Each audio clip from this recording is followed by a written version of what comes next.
Nasa labas ang Lord. Bumili ng food. Kasi dalawa lang sila. Ayaw niya magluto. Ayaw niya magpaluto. Mag-sandwich lang sila. Kaya lumabas ako bumili ng sandwich for dinner. Kaya ayan.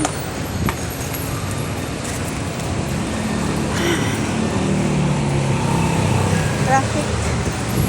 Super duper traffic ngayon. It's Thursday night. It's so traffic. Okay. Super duper traffic. Oh my gosh. Sana okay itong video itong hindi masyadong magalaw kasi parang walang stabilizer itong itong cellphone na to. Hindi ko nasit yata. I'm not sure, but try lang tayo pa na video para may pang-update kasi hindi pa tayo maka-live kasi hindi pa ako nakabili ng CP kasi plus kasi nadali yung CP ko, nabangga ako ng motor dito, so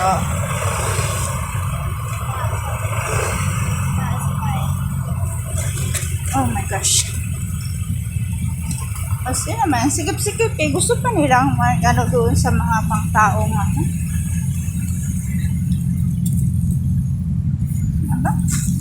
super duper traffic, super sikip ang daan, kaya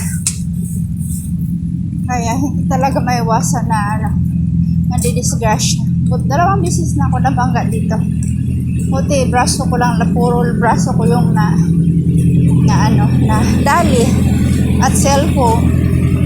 The last time basag lang siya, gumagana pa rin hanggang ngayon, ginagamit ko siya pero basag yung niya. Tapos the second one hindi naka-survive, as in talagang wasak yung cellphone ko, as in hiwalay siya. Ang bilis kasi ng pagkabangga sa akin, kaya ganoon. Tapos tinakasan lang ako ng nakabangga sa akin. Diba? Ay, buhay. Buti na lang hindi ako yung napuruhan, cellphone lang. Okay lang. Pasalamat pa rin tayo sa Panginoon at cellphone lang yung napuruhan, hindi ang buhay natin. Kawawa naman yung anak ko, hindi pa tapos pag mamamatay ako dito. Iuwi kaya ako sa Pinas? Ay, Diyos ko Lord. Napaka-morbid ng iniisip ng kulot.